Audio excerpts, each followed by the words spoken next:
स्वागत है आप सभी का हमारे YouTube channel Guru on tube पर। मेरा नाम प्रवीण तिवारी और आज हम प्रेजेंट कंटीन्यूअस टेंस के एडवांस कॉन्सेप्ट के बारे में डिस्कस करने वाले हैं। तो इसका हमने फर्स्ट पार्ट पहले ही बना दिया जिसमें हमने प्रेजेंट कंटीन्यूअस टेंस से रिलेटेड उसका बेसिक कॉन्सेप्ट बता दिया था, कैसे इनका यूज किया जाता है। आप जो है अगर मेरे चैनल पर नए हैं तो आपसे रिक्वेस्ट है कि आप चैनल को सब्सक्राइब कर लीजिए और चैनल के प्लेलिस्ट में जाकर के आप उस सारे वीडियोस देख सकते हैं। और ये बहुत ही एडवांस कॉन्सेप्ट अब आज बताने वाला हूँ जो कि शायद ही कहीं जो है डिस्कस किया जाता होगा, इनके यूजेस के बारे में।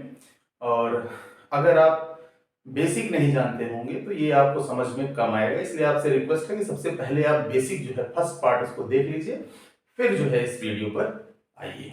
ठीक है, तो चलिए शुरू करते हैं। तो सबसे पहला कॉन्सेप्ट जैसा कि हमने डिस्कस किया था कि ये टेम्परेरी एक्शन को एक्सप्रेस करता है।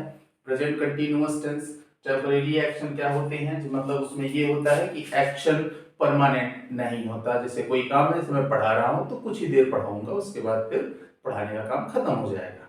लेकिन परमानेंट, जैसे मैंने कहा सूरज पूरब से उगता है तो the sun rises in the east, तो the sun rises in the east इसका मतलब क्या हो गया? इसका मतलब ये हो गया कि सूरज जो है पास्ट में उगता था, प्रेजेंट में उगता है और फ्यूचर में उगता रहेगा।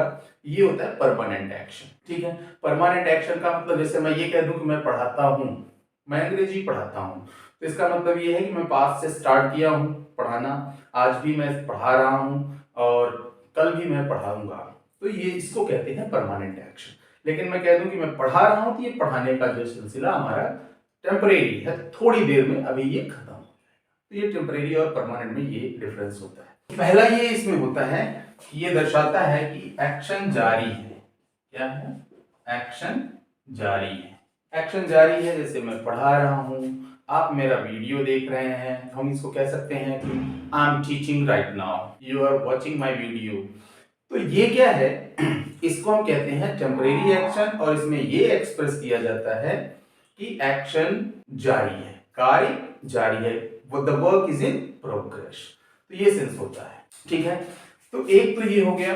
इसमें दूसरा कॉन्सेप्ट ये होता है कि एक्शन जारी तो होता है लेकिन कहते समय जारी नहीं होता। ये कैसी बात हुई? एक्शन जारी होता है लेकिन कहते समय जारी नहीं होता। इसका मतलब ये है कि जैसे कभी कभी ये होता है ना, कोई स्टूडेंट है या उससे किसी ने क्वेश्चन कर लिया कि क्या कर रहे हैं भैया आप, तो बता देते कि मैं प्रतियोगी परीक्षाओं की तैयारी कर रहा हूँ, ऐसे बोल देते हैं। तो क्या कहते समय उसको करते हैं? नहीं। आजकल मैं चेतन भगत का उपन्यास पढ़ रहा हूँ, तो क्या ये चीजें जो कही जाती हैं ये एक्चुअली कहते समय जो है जारी नहीं होती। तो इसको हम कैसे कह सकते हैं कि I am preparing for the competitive examinations. और उसके बाद जैसे कहते हैं मैं चेतन भगत का उपन्यास पढ़ रहा हूँ, तो I am reading Chetan Bhagat novel these days. तो ये इस तरह का कॉन्सेप्ट हो जाता है, ऐसे हम इसको एक्सप्रेस कर देते हैं। ठीक है, थोड़ी सी आज गले में खराश है तो समझिएगा इसको। और एक्शन क्या होता है? जारी होता है किंतु कहते समय जारी नहीं रहता। ठीक है, एक्शन इसमें जारी होता है। जैसे और भी चीजें कि हम ये कहते हैं कि आजकल मैं YouTube पर ग्रामर पढ़ा रहा हूं, ऐसे भी हो सकता है कि nowadays I am teaching grammar on YouTube, ये भी कह सकते हैं। मैं एक प्रोजेक्ट पर काम कर रहा हूं, तो कहते समय ये जरूरी नहीं है कि हम उस पर, अब मैंने वीडियो बना लिया, वीडियो बनाने के बाद अगर कोई पूछे कि आजकल क्या चल रहा है, तो हम कहते हैं कि YouTube पर इस समय वीडियो बना रहे हैं। तो ये क्या होता है? कहते समय क्या मैं उसको कर रहा होता हूं? ऐसा नहीं है। तो ये चीजें जहां पर हो इस तरह से उसको हम एक्सप्रेस करते हैं प्रेजेंट कंटीन्यूअस टेंस में। और तीसरा जो सबसे खास है वो ये है ऑब्स्टिनेट हैबिट। ऑब्स्टिनेट या इसको कह लीजिए इरिटेटिंग हैबिट को एक्सप्रेस करता है। ठीक है, ऑब्स्टिनेट और इरिटेटिंग हैबिट क्या होती है? ऑब्स्टिनेट मतलब जिद्दी आदत, या इरिटेटिंग मतलब गुस्सा दिलाते, जिस पर आदमी चिढ़, जैसे कह दे वो हमेशा च्युइंगम चबाता रहता है ना? जब भी वो हमसे मिलते हैं तो वो सिर्फ अपने बारे में बात करता है। ये ऐसी चीजें इस तरह अगर आप पढ़े हैं कि वाक्य के अंत में तातेती आता है तो ये प्रेजेंट इंडेफिनिट टेंस होता है, तो आप यहाँ पर गलती कर जाओगे। जैसे कहने का मतलब ये है कि मैंने कहा कि वो हमेशा च्युइंगम चबाता रहता है, तो इसका मतलब क्या हुआ कि इसमें तो तातेती आ गया? नहीं। तो ये क्या है? ये ऑब्स्टिनेट हैबिट है, इरिटेटिंग हैबिट है। तो इसमें एक चीज आपको ध्यान में रखना है कि ऑलवेज का यूज होता है प्रेजेंट कंटीन्यूअस टेंस में ऑलवेज का यूज होगा प्रेजेंट कंटीन्यूअस टेंस में, और ऑलवेज का यूज प्रेजेंट इंडेफिनिट टेंस में भी होता है। ठीक है, तो प्रेजेंट इंडेफिनिट और प्रेजेंट कंटीन्यूअस में कैसे यूज होता है? एक तो ये जनरल सेंस में यूज होता है। कैसे यूज होता है? ये जनरल सेंस में या जनरल हैबिट कह लीजिए, उस सेंस में यूज होता है। मतलब ये जनरल हैबिट या जनरल सेंस में जब बात होगी तो वहां पर हम ऑलवेज का यूज प्रेजेंट इंडेफिनिट टेंस में करेंगे। और जब ये बात आ जाए कि ऑब्स्टिनेट हैबिट की जब बात आ जाए, इरिटेटिंग हैबिट की बात आ जाए, तो वहां पर इसका यूज प्रेजेंट कंटीन्यूअस टेंस में किया जाता है। जैसे मैं हमेशा मंदिर जाता हूँ, इरिटेटिंग तो नहीं हो सकता। वो हमेशा सच बोलता है, इरिटेटिंग तो नहीं हो सकता, है ना। वो ऐसे कह लीजिए कि मैं हमेशा अच्छा काम करता हूँ, तो ये इरिटेटिंग हैबिट नहीं है। जैसे कहते हैं I always speaks the truth, मैं हमेशा सच बोलता हूँ। कोई वो हमेशा झूठ बोलता है, ही ऑलवेज स्पीक्स अ लाई या टेल्स अ लाई। तो इसका मतलब क्या हो गया कि ऑलवेज टेल्स अ लाई, इसका मतलब हो जाएगा कि वो हमेशा, ये इरिटेटिंग नहीं है, क्योंकि बहुत से लोगों की ऐसी हैबिट होती है। लेकिन आप इस तरह के काम को करें, कोई ऐसा काम करें, जैसे मान लीजिए कि आपको जो मना किया जाए आप वही काम करते हैं, तो ये इरिटेटिंग होगा। तो ऐसी हैबिट को हम कहते हैं ऑब्स्टिनेट हैबिट। तो इसके कुछ एग्जांपल देख लेते हैं, तो और आपको जो है ये कॉन्सेप्ट क्लियर हो जाएगा। कहने का मतलब ये है कि मान लीजिए अगर हम ये कहें it is no use scolding him, he is always doing what is forbidden. तो उसे डांटने से कोई फायदा नहीं है, वो हमेशा वही करता है जो मना किया जाता है। तो अब यहाँ पर इसका sense, he is always doing what is forbidden. यहाँ पर देखिए ये इरिटेटिंग हैबिट हो गई, मतलब उसको जो मना किया जा रहा है, भाई ये मत कर मत कर मत कर, लेकिन वो वही काम कर रहा है। जैसे हम ये और भी कह सकते हैं, my dog is very silly, he is always running into the road. मेरा कुत्ता बहुत ही सिली है, वो हमेशा सड़क पर इधर उधर टहलता रहता है, दौड़ता रहता है। तो ये जहां पर कॉन्सेप्ट आ जाए तो समझ लेना ये इरिटेटिंग हैबिट है, ये ऑब्स्टिनेट हैबिट है। और जैसे मैंने कहा कि वो हमेशा च्युइंग गम चबाता रहता है, तो कैसे कह सकते हैं he is always chewing gum, हमेशा च्युइंग गम चबाता रहता है। मतलब इस तरह के सेंस जहां पर आए तो समझ लेना यहाँ पर ये इरिटेटिंग है। क्लियर हो रहा होगा। अच्छा, एक चीज और भी ध्यान में रखना है, कभी कभी ये ऑलवेज की जगह आपको कंटिन्यूअसली, कंटिन्यूअसली या फिर कॉन्स्टेंटली, ये दो वर्ड और भी मिल सकते हैं। तो ये ध्यान में रखना है, जब कंटिन्यूअसली या कॉन्स्टेंटली जैसा वर्ड आ गया तब तो आपको सोचने की जरूरत ही नहीं है। क्यों नहीं सोचने की जरूरत है? क्योंकि कंटिन्यूअस और कांस्टेंट ये कंटिन्यूटी को ही एक्सप्रेस करते हैं। तो ये चीजें जहां पर आ जाए तो उसको तो कंटिन्यूअस टेंस में कर देना है। लेकिन प्रॉब्लम आती है ऑलवेज में। तो ऑलवेज में बस एक ही चीज समझना है कि ये इरिटेटिंग हैबिट है तो प्रेजेंट कंटिन्यूअस में जाएगा, और अगर ये जो है जनरल सेंस की बात हो रही है, जनरल हैबिट की बात हो रही है, तो ये प्रेजेंट इंडेफिनिट टेंस में जाएगा। तो समझ में आ रहा होगा। इसके आगे बढ़ते हैं, अगला रूल क्या होता है इसको समझ। तो जैसे कहने का मतलब ये है, कुछ वर्ब्स ऐसे होते हैं जिनका कंटीन्यूअस फॉर्म नहीं होता। जैसे अब ये बात आ गया, see, hear, smell, taste, seem, appear, think, understand, contain, consist, want, wish, desire, love, like, hate, detest, ये ऐसे वर्ब्स हैं जिनका कंटीन्यूअस टेंस में यूज नहीं किया जाता है, इनका प्रेजेंट इंडेफिनिट टेंस में यूज करते हैं। जैसे कहने का मतलब ये है, कभी ये किसी को नहीं कहते मैं आपसे प्यार कर रहा हूं, मैं आपसे प्यार करता हूं, आई लव यू कहते हैं, आई एम लविंग यू नहीं कहते। दूसरी तरह से जैसे स्मेल है, हियर है, टेस्ट है, सीन या अपीयर है, ये ऐसे वर्ड्स ऐसे पर कहते हैं कि फैमिली हैप्पी दिख रही है, तो इसको कैसे बोलेंगे कि द फैमिली सीम्स हैप्पी। अगर इसको ऐसे कह दें कि the family is seeming happy, तो ये सेंटेंस इनकरेक्ट हो जाएगा। सेंस हिंदी में निकालेंगे तो रहा रही दिखेगा, लेकिन वो इंग्लिश में जब करेंगे तो वो इंडेफिनिट नहीं हो, कंटीन्यूअस नहीं होगा, वो इंडेफिनिट टेंस में यूज होता है। तो the family seems happy, the family seems worried, इस तरह का जो है यूज किया जाता है। क्लियर है।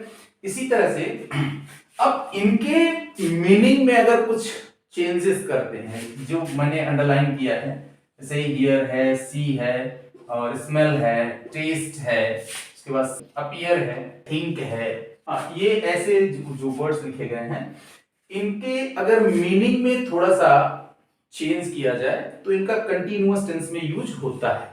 जैसे अभी आप हियर मींस क्या जानते हैं? हियर मतलब होता है सुनना, ये जानते हैं। और हियर का एक दूसरा सेंस होता है सुनवाई करना। क्या होता है? सुनवाई करना। तो हियर की दो मीनिंग, एक तो सुनना और एक सुनवाई करना। तो जब सुनना के सेंस में यूज करेंगे ये इंडेफिनिट टेंस में ही यूज होगा, और जब सुनवाई करने के सेंस में यूज करेंगे तो कंटीन्यूअस में कंटीन्यूअस का फॉर्म रहेगा, इंडेफिनिट में इंडेफिनिट, मतलब इसका इंडेफिनिट में भी यूज करेंगे और कंटीन्यूअस में भी कर सकते हैं, इंडेफिनिट में भी कर सकते हैं, दोनों में कर सकते हैं। कहने का मतलब ये है कि जज मामले की सुनवाई कर रहे हैं, तो ऐसे नहीं कहेंगे कि द जज हियर्स द केस, ये मतलब सुनवाई करते हैं, ये तो हो जाएगा, लेकिन इंडेफिनिट की बात हो गई। और इसे मान लीजिए कहते हैं कि जज सुनवाई कर रहे हैं, तो द जज इज हियरिंग द केस, वहां पर इस तरह से हम बोलते हैं, द जज हियर्स द केस नहीं कहेंगे। लेकिन अगर ये कह दें कि मुझे अजीब आवाजें सुनाई दे रही हैं, तो कैसे व्यक्त करेंगे? तो इसको हम बोलेंगे I hear some strange noises. इस तरह से आप अगर सेंस यूज करेंगे तो आपका जो है क्लियर होगा। अगर ऐसे कह देंगे कि I am hearing some strange noises, इसका मतलब क्या हो जाएगा? I am hearing some strange noises means कि मैं अजीब आवाजों की सुनवाई कर रहा हूं, ये सेंस निकलेगा। तो अजीब आवाजों की सुनवाई करने का सेंस यहां पर नहीं होना चाहिए, हम सुन रहे हैं ना, तो ये चीजें होती हैं।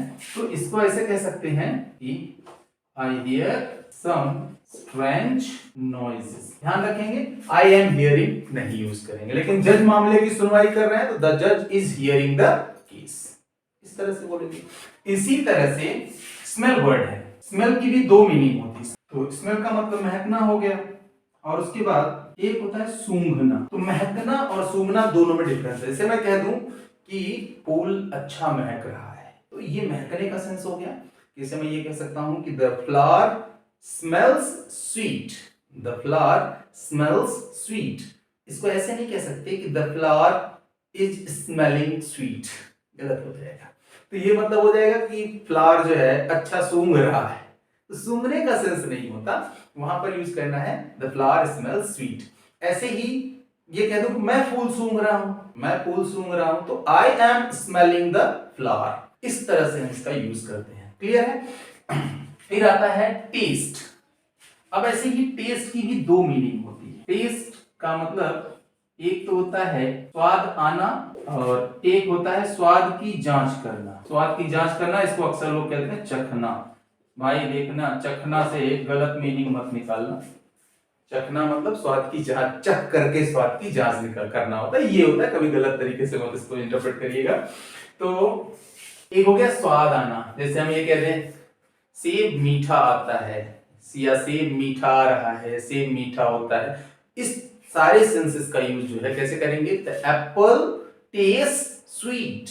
लेकिन ये कह दें कि अब यहां पर ये बात आ जाए कि स्वाद की जांच करना है, चखने के सेंस में अगर आ जाए, इसको कभी ये नहीं कह सकते कि एप्पल इज टेस्टिंग स्वीट, गलत हो जाएगा। लेकिन अगर ये आ जाए कि मैं सूप में नमक का स्वाद जो है चेक कर रहा हूं, ऐसे होता है ना, तो I M testing the soup whether it needs more salt, मतलब सूप के स्वाद की जांच कर रहा हूं, सूप को चख रहा हूं, कहीं इसमें नमक की जरूरत तो नहीं। तो इस तरह की चीजें जहां पर होती हैं, टेस्ट का आईएनजी फॉर्म तब बनेगा जब ये आ जाए चखना या स्वाद की जांच करने के सेंस में आ जाए, तो वहां पर टेस्टिंग का यूज किया जाता है। तो इसी तरह से एक वर्ड है अपीयर। अब अपीयर का मतलब क्या होता है? अपीयर एक तो आप जानते हैं कि ये क्या होता है? प्रतीत होना, और दूसरी इसकी मीनिंग होती है प्रकाशित करना, या एक और होता है उपस्थित होना।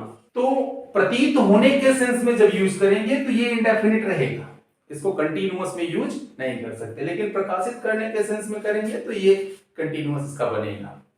ठीक है? तो कहने का मतलब ऐसे ये कह दूं, मैंने अभी बताया कि आप जैसे कहते आप बड़े खुश लग रहे हैं, है ना, आप बड़े खुश लग रहे हैं, इसका मतलब यू अपीयर सो हैप्पी। ये नहीं कह सकते you are appearing so happy, गलत हो जाएगा।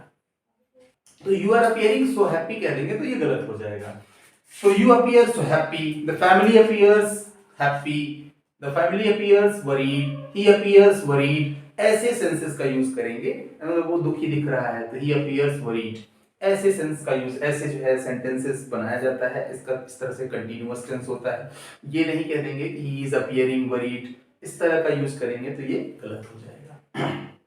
तो कॉन्सेप्ट समझ में आ रहा होगा, बहुत ही आसान है, बहुत ही अच्छे तरीके से ये चीजों को जो है बता रहा हूँ। एक चीज ये है कि मैं जो है बहुत लंबी चौड़ी बात नहीं कर रहा हूँ, ये एग्जाम के पर्पस से बता रहा हूँ, एग्जाम में 100% इनसे क्वेश्चन आता है और जल्दी ये जो है कहीं आपको मिलता नहीं है, कोई पढ़ाता नहीं है, वो रहा रही का कॉन्सेप्ट पढ़ा करके फिर छोड़ देते हैं। इसलिए इसको मैं बता रहा हूँ कि इसको अच्छे तरीके से समझ लीजिएगा, क्योंकि एग्जाम में क्वेश्चन आएगा ना तो रहा रही दे करके नहीं आएगा, उसमें किसी पर्टिकुलर वर्ड से रिलेटेड ही जो है क्वेश्चंस आते हैं, इसलिए इसको जो है अच्छे तरीके से समझना है। तो इसी तरह से थिंक वर्ड है, थिंक का मतलब एक तो जानते हैं सोचना होता है, और दूसरी इसकी मीनिंग होती है विचार करना। जैसे कहते हैं सोचना समझना, इस सेंस में जब आ जाएगा कि मुझे लगता है, ऐसे बोलते ना, मैं समझ रहा हूं कि आप गलत हैं, ऐसे कहते I think you are wrong, ये चीजें जहां पर होती है एक सोचने समझने के सेंस में जब आएगा तो ये थिंक जो है हमेशा इंडेफिनिट ही होगा, ये कंटिन्यूअस नहीं हो सकता। ठीक है। दूसरी चीज, जब विचार करने के सेंस में इसका यूज किया जाता है, जैसे अगर हमको ये कहना है कि मैं दिल्ली जाने के बारे में विचार कर रहा हूँ, तो I am thinking of going to Delhi, इस तरह का सेंस यूज करेंगे तो ये कंटिन्यूअस टेंस में यूज हो जाएगा, इजीली हो जाएगा। तब फिर वहां पर जरूरी नहीं है आपको कहना कि I think of going to Delhi, गलत हो जाएगा। तो ये चीजें हैं। इसी तरह से ये वर्ड्स तो आपको इजीली समझ में आ गए होंगे। अब एक वर्ड है फील। फील को लेकर के बहुत सारी प्रॉब्लम्स होती हैं, उसमें हम डेफिनेट का यूज करें या कंटीन्यूअस टेंस का यूज करें, तो उसकी सिचुएशन क्या है ये हम समझ लेते हैं कि इसका यूज कैसे होता है। ठीक है। तो फील के कुछ इस तरह के कॉन्सेप्ट हैं कि जब फील के साथ हैप्पी, एंग्री या pleased, sad, hot, cold, tense या रिलैक्स्ड, नर्वस या कॉन्फिडेंट ऐसे वर्ड्स आ जाएं तो आप उसको यूज कहां करेंगे? इंडेफिनिट टेंस में। क्लियर है। लेकिन जब फील के साथ जैसे बेटर आ जाए, अक्सर बोलते हैं ना I am feeling better, I am feeling good, इस तरह का जो सेंस होता है तो आप यूज कर सकते हैं इंडेफिनिट में भी, इसको यूज कर सकते हैं, इसको कंटीन्यूअस टेंस में भी यूज कर सकते हैं। लेकिन जब फील फॉर आ जाए, किस सेंस में आ जाए? फील फॉर मतलब try to find something by touch, छू करके से, टटोल करके कुछ चीजों को जो है ढूंढने का प्रयास करते हैं। जैसे मान लीजिए कोई ब्लाइंड है तो वो क्या करता है कि वो टच करके चीजों को जो है ढूंढने का प्रयास करता है, तो उसको वहां पर यूज किया जाता है फील फॉर। तो फीलिंग फॉर मतलब यहां पर मैंने लिख दिया फीलिंग फॉर, तो वो फील फॉर होता है, तो फ्रेज जो बनेगा फील फॉर। तो इसको इंडेफिनिट, इसको कंटीन्यूअस दोनों में यूज कर सकते हैं। अभी सबके एग्जांपल्स बता रहा हूं। फिर आ गया फील का यूज जब सेंस हो जाए और फील का सेंस जो है थिंक हो जाए, तो उस सिचुएशन में हमेशा ये इंडेफिनिट होते हैं। तो ये ध्यान में रखना है, इस सेंस में और इस सेंस में फील का यूज इंडेफिनिट में होता है, कंटीन्यूअस टेंस में नहीं होता।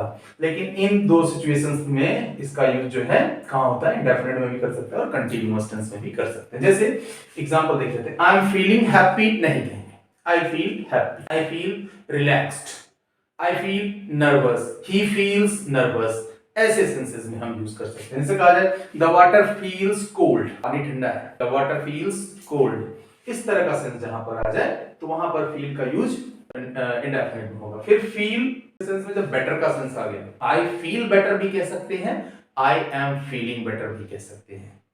ठीक है। आर यू फीलिंग बेटर भी कह सकते हैं, or do you feel better भी कह सकते हैं। दोनों चीजें क्लियर करेक्ट है। फील मतलब जैसे फील फॉर का मतलब ये कहते हैं कि उसका he is feeling for the torch in the dark, मतलब कहने का सेंस क्या हुआ कि वो अंधेरे में टॉर्च ढूंढने का प्रयास कर रहा है। तो अंधेरे में टॉर्च कैसे ढूंढेगा?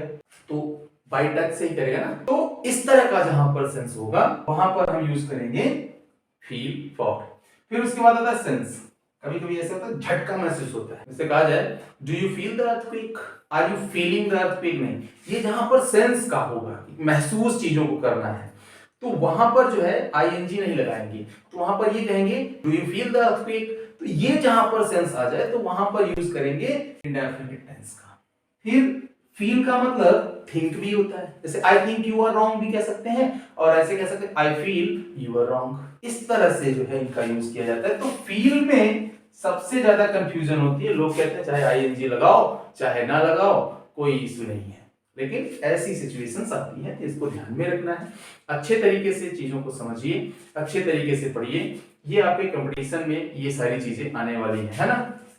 उसके बाद एक लास्ट रूल बचता है जिसको कहते हैं, इसका यूज जो है फ्यूचर टाइम को भी डिनोट करने के लिए होता है। तो वो कैसे होता है उसको समझते हैं। तो to denote an action that will take place in near future, उस एक्शन को एक्सप्रेस करने के लिए जो कि फ्यूचर में घटित होने वाला है, फ्यूचर में होने वाला है। इसमें ये क्या होता है? ये प्री प्लान्ड होता है। और प्री प्लानिंग क्या है?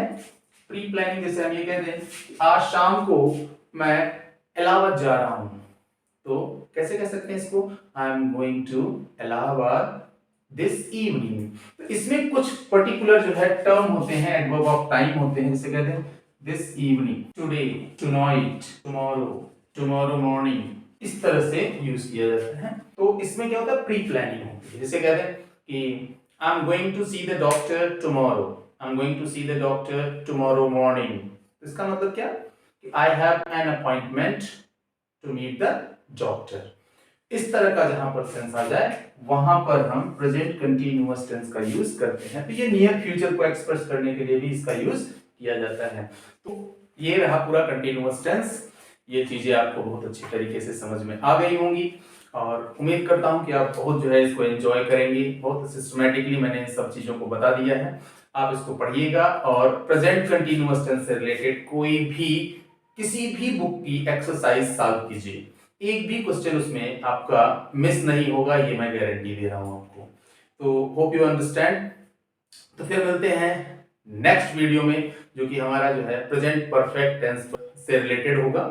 और लेकिन इससे पहले आपसे फिर से एक बार रिक्वेस्ट है, चैनल को सब्सक्राइब जरूर कर लीजिए, बेल आइकन को दबा लीजिए, ताकि आपको मेरे आने वाली हर वीडियो की नोटिफिकेशन आप तक पहुंचती रहे। Thank you.